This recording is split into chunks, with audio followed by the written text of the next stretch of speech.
Hola a todos, bienvenidos de nuevo a mi canal, soy Gostilian. Hoy traemos un nuevo vídeo, una nueva colaboración con Maldito Games. Se trata de Total Domination. Vamos a ver un juego sobre la Segunda Guerra Mundial por parte de Maldito, una propuesta quizás más abstracta de lo habitual, pues solemos tratar Wargames en el canal. En este caso es un juego más abstracto, más pensado para no habituales del Wargame, para un juego más bien temático. Así que nada, no me enrollo más. Vamos a ver cómo se juega el Total Domination y después me contáis qué os parece. Pues empezamos con este Total Domination. Voy a explicaros antes de nada, como siempre, un poco lo que tenemos encima de la mesa, lo que nos viene en el juego. Tenemos un tablero que tiene dos lados. Por un lado tenemos, este es el mapa, digamos, normal. Por el otro lado tenemos un mapa que es un poco más representativo de la realidad geográfica, pero en este mapa está bien porque vamos a tener muy claro qué es un territorio de tierra, cuál es uno marítimo, cuál es uno mixto, y vamos a tener un poco más claro, aunque es un poquito más abstracto y es más complicado pues darnos cuenta de dónde estamos, ¿no? Porque, por ejemplo, en este cuadro esto es Egipto, esto es Libia, aquí tenemos la conexión. Pero bueno, es un poco abstracto. Tenemos también conexiones aquí en naranja. ¿Veis? Este Egipto conecta con Persia y aquí nos sale Persia, Egipto. Creo que son las únicas... No, tenemos aquí la conexión de Indonesia y Siam. Y tenemos la conexión de países bálticos con Hungría. Y tenemos, sí, Rumanía. Aquí también hay una conexión con Rumanía, con los países... Perdón, con la península de... Con la península balcánica, ¿vale? Entonces tenemos estas conexiones que tenéis que tener en cuenta, aparte de las flechas que nos salen en el tablero. ¿Qué pasa? Debajo de esto tenemos la expansión del Ártico, pero no voy a explicar el tutorial con la expansión del Ártico. Básicamente nos dan más localizaciones en el Polo Norte. Si no utilizamos esta expansión, pues el track este de progreso del turno y tal, y los mazos de descarte y de robo, pues los dejamos aquí encima. Y aquí tenemos el de Estados Unidos y China, los mazos que después veremos cuando intervienen. Si no, si utilizamos la expansión, pues estos mazos pues los pondremos a un lado. Ahora, para que sea más compacto, pues lo tenemos así. Nos vamos a sentar opuestos a nuestro aliado. En este juego vamos a jugar japoneses, alemanes, soviéticos y británicos, Segunda Guerra Mundial. Entonces, la disposición como la tengo ahora, tengo soviéticos aquí, ingleses aquí, alemanes allí, que no se ven, están fuera de plano, y aquí japoneses.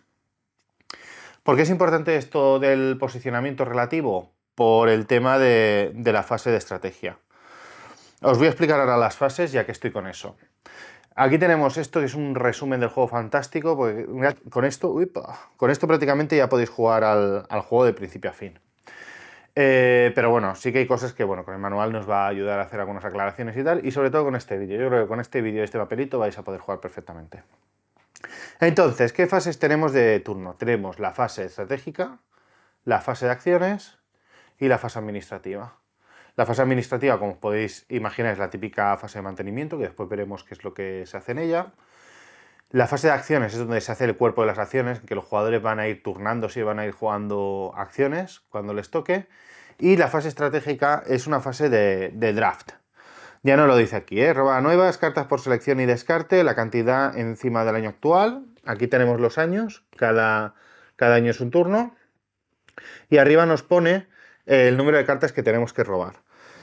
A veces, por ejemplo, aquí en alemán, en lugar de 4 va a robar 5. Aquí en japonés, en lugar de 4 va a robar 5. ¿Cómo aplica esto? Que las primeras cartas que robamos, ¿qué vamos a hacer? Seleccionar una carta, nos la vamos a quedar y el resto de cartas la vamos a pasar a la izquierda o a la derecha, en función del turno que sea. En el caso de que tengamos esto, por ejemplo, el alemán en el primer turno tiene 5 en lugar de 4, lo que va a hacer el alemán es quedarse con 2 cartas en lugar de una. Solamente en el primer robo.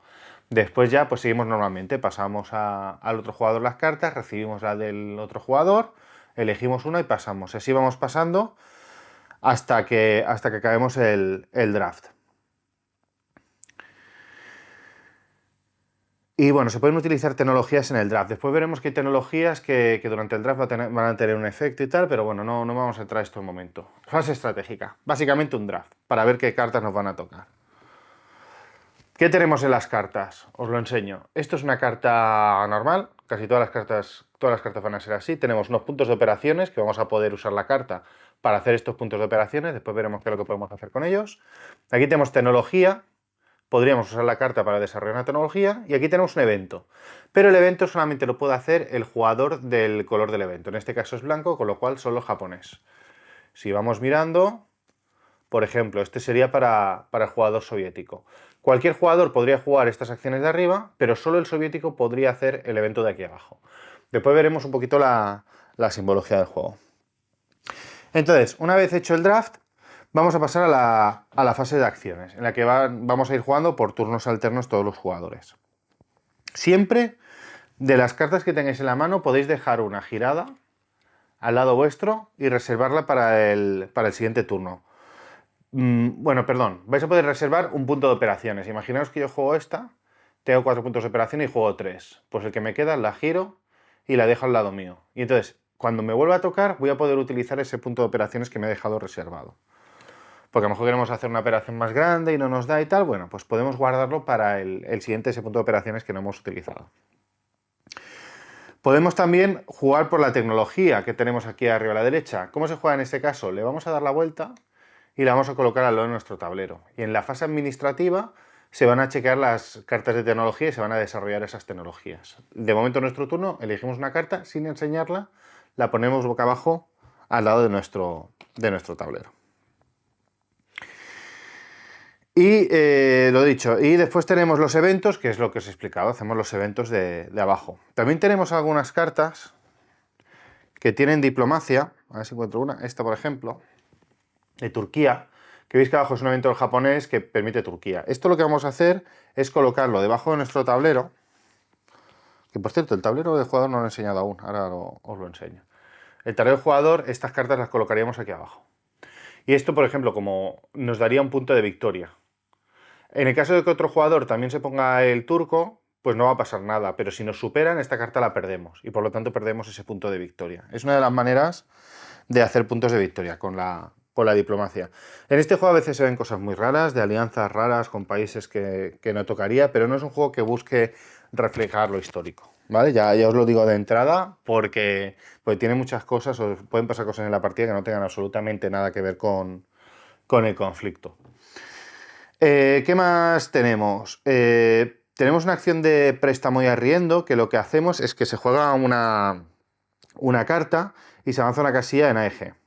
AEG es esto, es el indicador de cuándo entran en la guerra. Vamos a tener tropas chinas que se van a venir representadas por estas fichas de aquí, veis que son de un color como azul.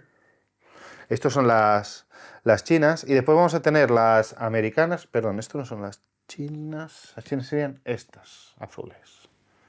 No, estas son las francesas, perdón, ya lo he dicho bien. Estas serían las chinas y después tendríamos las americanas, que son las de color verde. Entonces, ¿qué pasa? Que en el momento que el soviético, por ejemplo, llega aquí o el inglés llega aquí, esos ejércitos entran en juego y esos jugadores van a poder jugar con ellos. Además, cada vez que jugamos esta acción, lo que va a pasar es que nos vamos a desplazar uno y vamos a robar la carta de arriba. ¿Vale? O sea que es una acción parcial, no es que vayamos a tener que, hasta que no lleguemos al final, no se puede jugar con los americanos y tal, sino que ya vamos a poder pillar esta carta, reservarla, para que entre en la siguiente ronda. Entonces, y después la otra acción es pasar, pero solamente podemos pasar cuando no tengamos más de una carta. Si tenemos más de una carta en la mano no podemos pasar, tenemos que seguir jugando. En el momento que pasemos ya no jugamos más, en el momento que pasen todos, pues ya pasamos a lo que es la fase administrativa. En la fase administrativa, ¿qué va a pasar? Pues que vamos a comprobar la condición de victoria. La condición de victoria básicamente es, si os fijáis, aquí están los colores de los aliados. En el momento que la suma de los puntos de victoria de los aliados llegue aquí, ganan la partida. Aquí tenemos las fichas que no las tengo puestas. Deciros que las fichas de aliados y eje es la suma. O sea, si, por ejemplo, comienza el alemán con 8 y el japonés con 7, esto empieza en el 15, entonces. Y el soviético 9 y el inglés 10, pues empiezan en el 19. Entonces, en el momento que esta ficha llega aquí, gana la partida de los aliados. Ojo, si el chino si los chinos o los americanos entran en guerra, hay que llegar hasta aquí. Y si los dos han entrado en guerra, hay que llegar hasta aquí. O sea, nos ayudarán en el conflicto, pero si entran en la guerra, el requisito de puntos para el aliado es mayor. Esto estaba en el 19. ¿El eje dónde tiene que llegar? Tiene que llegar aquí. No sé si se ve, esto un poquito más abajo, aquí abajo. Tiene que llegar aquí, que son 29 puntos. Si llega aquí, gana la partida. Ojo, porque si acabamos el último año, que es el 45, si acabamos el 45 y los aliados no han ganado la guerra, gana el eje. O sea, si ninguno de los dos lo logra a tiempo, gana el eje la partida. Esto tenerlo en cuenta, que es súper importante. A continuación comprobaríamos Francia e Italia. Francia en principio está de manos del inglés. El inglés va a llevar las tropas francesas. Italia en principio lo va a llevar el alemán. Pero si en un momento dado aquí lo ocupara un jugador aliado, por ejemplo Italia, pondríamos esta ficha encima. Esto en el caso de que sean los británicos y esto en el caso de que sean los soviéticos. Cambia el color. Entonces lo colocaríamos aquí encima. Y a partir de entonces, las fichas negras de los italianos, bueno, primero quitaríamos todas las fichas negras del tablero, y entonces las podrían volver a reclutar el soviético y jugarlas el soviético no, el inglés en este caso, como si fueran fichas suyas. Porque cambiaría el control de ese país. Con Francia pasa lo mismo. Y además, bueno, esto es histórico, ¿no? Que si si Alemania ocupa Francia, colocaríamos este de las bandas negras. Si lo hace Japón, las blancas, pero bueno, es complicado que lo haga Japón. Lo ponemos aquí y retiramos todas las fichas francesas del mapa. Entonces, a partir de este momento, el jugador alemán puede comprar fichas francesas y usar las fichas francesas como si fueran suyas. Esto es otra de las comprobaciones que tenemos que hacer en fase administrativa. Retiramos los marcadores de daño, después veremos cómo se ponen. Las potencias pueden usar sus flotas aéreas sin utilizar. Si no hubiera utilizado flotas aéreas, que después veremos cómo se usan, las puedo utilizar ahora. Las potencias restablecen sus flotas aéreas y tecnologías de cohetería, ¿vale? Si las ha usado, pues las restablece para volverlas a usar. Y las tecnologías desarrolladas quedan disponibles. Las tecnologías que habíamos dejado boca abajo a la del tablero se enseñan y entonces hacemos los desarrollos tecnológicos correspondientes. ¿Cómo funciona eso? Pues miramos el tablero de jugador. El tablero de jugador básicamente es información tecnológica y de costes. Aquí tenemos acciones que podemos hacer con operaciones. Y abajo tenemos su coste. 2, 3, 3, 3, 3, 2. Entonces, las tecnologías tienen varios impactos. Si vemos el librito que os decía antes, nos sale aquí tecnologías y nos sale lo que hace cada una de las tecnologías. No voy a entrar en profundidad a explicar lo que hace cada una, pero uno de los efectos que tienen algunas de ellas es, por ejemplo, si yo desarrollo esta tecnología de aquí con este icono, o sea, si yo he puesto una carta con este icono, al final de la fase administrativa este cubito lo muevo aquí. En este caso no, este cubito lo que haríamos sería retirarlo, porque no tiene una tecnología justo arriba. De todas maneras, en la ficha de ayuda sale muy bien explicado esto. Y entonces aquí nos da como una habilidad especial que puede ser durante el draft, que puede ser durante cualquier momento del juego. Esto lo tenéis muy bien explicado. Entonces, ¿qué pasa? Si yo he puesto un cubito aquí, fijaros que nos tapa una rueda, un caballete. Entonces ya son 2. En lugar de costarnos esta acción 3, ya nos cuesta 2. Y básicamente eso lo haremos al final de turno. En la fase administrativa se va a gestionar pues, las cartas que hemos apartado, utilizarlas para desarrollar tecnología. Vamos a ver ahora las acciones de la fase de acción, ¿vale? Recuerdo, fase de estrategia primero, fase de acciones. Cuando todo el mundo ha jugado y ha pasado, vamos a fase administrativa. He explicado ya la fase administrativa. Insisto, lo he explicado muy por encima para que lo tengáis más o menos claros, pero cuando juguéis vais a venir aquí y vais a seguir los pasos y ya está, no va a tener más misterio. Con la fase estratégica igual, es un draft normal y corriente, no tiene más misterio. La fase de las acciones, ¿qué es lo que puede tener más chicha? He explicado cómo funciona la tecnología, he explicado cómo funcionan los eventos, al final en los eventos van a haber unos iconos y aquí tenéis explicado qué es lo que hace cada uno de esos iconos, con lo cual poco más hay que aclarar. Y tenemos diplomacia, préstamo y riendo, que ya he explicado, o sea que nos queda lo que son las operaciones propiamente dichas. ¿Qué operaciones tenemos? Pues mirad, las operaciones no nos vamos a perder porque son las que salen en el tablero de jugador. Entonces lo que voy a hacer es ir explicando las acciones y las voy a enseñar también en el tablero de jugador para que lo veáis y no os perdáis. Entonces, primera operación. Desplegar una unidad terrestre o desplegar una unidad naval. Lo tenemos aquí. Como veis, aquí está. ¿Vale? Tenemos este icono, que sale una flechita amarilla como bajando, que es que vamos a desplegar una unidad nueva que tengamos en nuestra reserva, ¿vale? Si no nos quedan fichas para poner en el tablero, no podemos colocarla. ¿Dónde lo vamos a hacer? En función de si es un barco o es una unidad, pues en un puerto, en un astillero o en una fábrica. Ahí tenemos. Ese icono tiene que estar en el mapa. Si os fijáis aquí, por ejemplo, en Japón, aquí tenemos los dos iconos. Fácil, como están los dos iconos, pues se pueden poner ahí. Ahí podríamos reclutar. Tened en cuenta una cosa, y esto lo tenéis aquí detrás. Apilamiento. Podemos tener como máximo 2 unidades en territorios que tengan 1 o 2 estrellas. Como veis, los territorios tienen 1, 2 o 3 estrellas. Las 3 estrellas siempre son capitales. Entonces, si hay 1 o 2 estrellas, podéis tener 2 unidades. Si hay 3 estrellas, se pueden tener 4, que son las capitales. Tened en cuenta también que se pueden tener hasta 2 submarinos y no hay límite de apilamiento cuando tengáis que colocar estas fichas de atraque, ¿vale?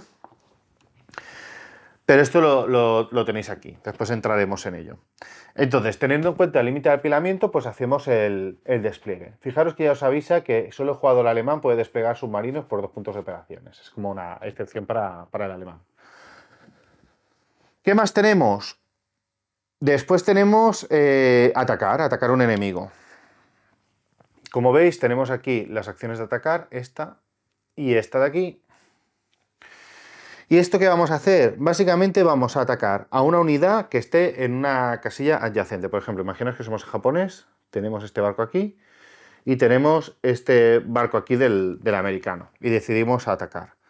Pues atacamos una unidad enemiga. ¿Cuánto me cuesta? Pues miramos, los barcos me cuesta 3. Pues gasto 3 puntos de operaciones y hago el ataque. Pues eso, en este caso queremos destruir este barco. Destruir barcos nos cuesta 3, pagamos ese coste y queda destruido. Así de fácil. La única excepción es que tenemos los submarinos, y antes he dicho otra cosa, no me acuerdo qué había dicho, los submarinos alemanes y las fichas de resistencia. Antes creo que lo he llamado astillero, puerto, se me ha ido la olla. Es una ficha de resistencia. Para destruir estas fichas tenemos que estar en la misma casilla. ¿Qué significa esto? Que si, por ejemplo, el americano quiere destruir este submarino alemán, no puede hacerlo desde aquí. Tiene que moverse esta casilla y hacerlo. Y esto le costaría al americano 2 puntos de operaciones. ¿Vale? De hecho, lo tenemos aquí, si os fijáis. Si atacas a una unidad enemiga, 3 PO. Si es resistencia submarino, son 2 POs. Pero tenemos que estar en la misma localización. Lo mismo pasaría con una ficha de resistencia. Si yo tengo una ficha de resistencia aquí, el japonés se tiene que mover y tiene que atacarla estando en la misma casilla. Es la excepción. Submarinos y fichas de resistencia. ¿Qué más tenemos? Pues mover. Mover es el icono este que tenemos aquí con el tanque moviéndose para ejércitos y para barcos pues lo mismo. Aquí tenemos los puntos de operaciones que nos cuesta. Entonces, ¿cómo se mueven las unidades? Aquí sí que vamos a ver un par de cosas. Como veis, las flechas son o azules o negras. Negra significa que es conexión terrestre, básicamente. Y azul significa que es conexión por agua. Voy a mover esto un poquito, creo que no se está viendo. Ahí está. Vale. Entonces, ¿qué pasa con esto? Si yo no tengo unidad, yo cuando me muevo siempre me voy a poder mover todo lo que quiera, siempre que recorra una cadena de territorios controlados. ¿Qué es un territorio controlado? Un territorio controlado es un territorio que sea de mi patria y no esté ocupado por enemigos. Por ejemplo, si yo aquí no tengo nada, esto como tiene el borde blanco, para el japonés sigue siendo territorio amigo. Con lo cual me puedo mover sin problema y a nivel de puntuación las estrellas me puntúan a mí. Cada estrella es un punto de victoria, que no he explicado antes. Entonces, ¿qué pasa? Si el soviético, por ejemplo, entra aquí, esto ya no está bajo mi control. Con lo cual, si el soviético se mueve aquí, yo pierdo un punto de victoria y el soviético gana 1. Ojo, porque en las capitales, ¿qué pasa? En las capitales, si me entra el soviético, yo pierdo los 3 puntos, pero el soviético no los gana. El soviético no los gana hasta que entre con 2 fichas. En el momento que entra con 2 fichas, entonces sí que gana estos 3 puntos. Pero esto solamente pasa en las capitales, que son las de 3 estrellas. Dicho esto, yo en esta situación, voy a mover un poquito más el tablero. ¿Qué podría hacer? Yo podría mover este tanque, por ejemplo, hasta aquí. ¿Por qué? Porque me puedo mover todas las casillas que quiera que estén bajo mi control, por ejemplo, aquí, aquí, y tendría que acabar en una... Y en el momento que entrara aquí, podría entrar, pero ya no me podría seguir moviendo, porque ya no es una casilla de bajo mi control. Ahí acabó el movimiento. ¿Qué no podría hacer? Yo me podría mover por el barco sin ningún problema por todas las casillas mías, pero no podría entrar aquí. ¿Por qué? Porque cuando yo entro en una casilla neutral o del enemigo y es la primera ficha que yo voy a poner allí, no hay ninguna ficha mía allí, o sea, no está bajo mi control, tiene que coincidir el color con el tipo de unidad. En este caso solamente las terrestres pueden entrar aquí por primera vez. Fijaros qué pasa aquí justo al revés. Aquí solamente pueden ser los barcos los que entren primero. Una vez entra un barco, ya pueden pasar las unidades terrestres a través, sin ningún problema. Pero primero tiene que haber un barco, tenemos que tenerlo controlado. Espero que se haya entendido el movimiento, que es lo que es un poquito, puede ser un poquito más tricky en un momento dado.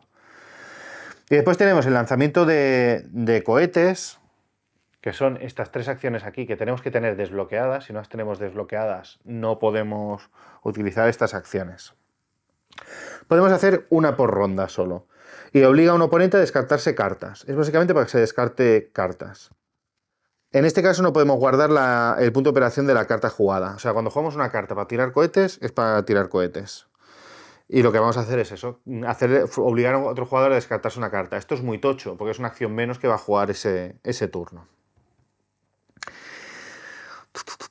Sí, después tenemos el tema del ataque aéreo, que es medio regla avanzada. Es que si yo tengo un avión, voy a ver si tengo un avión por aquí, para poder hacer un ejemplo. Por ejemplo, con el japonés. Si yo tengo aquí un avión, yo podría atacar con una flota aérea unidades enemigas hasta una distancia de 2 áreas. Y no podría guardar los puntos de operación. Esto sale aquí, ¿eh? El que podáis o no guardar puntos de operación os lo pone aquí, así que no es una cosa que tengáis que aprenderos de memoria o que vaya a ser una excepción que os vayáis a dejar, porque lo tenéis en la hoja sin ningún problema. Básicamente yo con un avión lo que puedo hacer es atacar a 2 de distancia. Entonces yo con este avión digo, bueno, pues ataco a este. Pago lo que me cuesta y la unidad queda destruida. Tened en cuenta que en el mismo turno podemos atacar varias unidades que estén en el hexágono, cuadrado o círculo de destino, pero no podéis atacar distintos círculos a la vez con la misma flota aérea. Tenéis que elegir uno y ahí podéis atacar varias veces con la misma carta. Y que no podéis acumular puntos de operaciones de la misma carta. O sea, no podemos guardarnos uno para el siguiente turno. Una cosa que creo que no he explicado, que es importante, que es que los cuadrados... Los territorios cuadrados son terrestres, o sea, solamente pueden haber tropas terrestres dentro. Los circulares solamente pueden tener tropas marítimas, o sea, pueden tener flotas y submarinos. Y los que tienen esta forma octogonal pueden tener de los dos tipos. Entonces, yo, aunque tenga aquí una flota, no puedo venir con una tropa de tierra aquí. No puedo estar aquí. Tengo que ir forzosamente... tengo que ir con barcos por aquí. En los octógonos sí que puedo ir con cualquier tipo de tropa. Insisto, si yo tengo una cadena... es que aquí... Bueno, sí, ya me sirve. Pues tenemos aquí, por ejemplo, para venir a esta casilla, por aquí no podría, porque ya me tendría que quedar aquí, pero sí que puedo utilizar este puente para llegar hasta aquí, porque esto sí que es... ¿Esto es gris? No, esto no es gris, esto es azul, no me valdría. Pero bueno, si fuera uno de estos grises sí que podría venir aquí con este tanque, porque aquí sí que pueden haber tropas terrestres, en función de la forma del hexágono. Para acabar, una cosita más, podemos tanto bombardear una casilla que tenga producción, ¿vale? Por ejemplo, esta japonesa la podríamos bombardear con aviones, o entrando con tropas terrestres podríamos decidir dañarla. Se utilizarían estos tokens y los colocaríamos ahí. Imaginaros, yo qué sé, que entró aquí el chino en la isla de Japón. No se dio, pero bueno, imaginároslo. Coloco esta ficha. Esta ficha significa que no va a poder producir esta casilla. O sea, no va a poder producir unidades, ni va a poder producir unidades ni marítimas ni terrestres. Esto en fase administrativa se puede retirar siempre y cuando no haya enemigos. Si esto después no hay enemigos y el japonés lo ha recuperado, pues en fase administrativa lo va a retirar. Pero tenerlo en cuenta porque esto está súper bien para debilitar enemigo y evitar que te vuelva a generar tropas en según qué sitios. Para acabar, deciros algunas cositas más del juego. Tenemos reglas para 2 y 3 jugadores, aunque yo particularmente creo que este juego cuando brilla es a 4, pero bueno, tenéis aquí estas reglas. Tenéis reglas avanzadas, pero al final es un poquito lo que hemos explicado de las flotas aéreas, de los submarinos. Hay también una preparación alternativa, por si os interesa.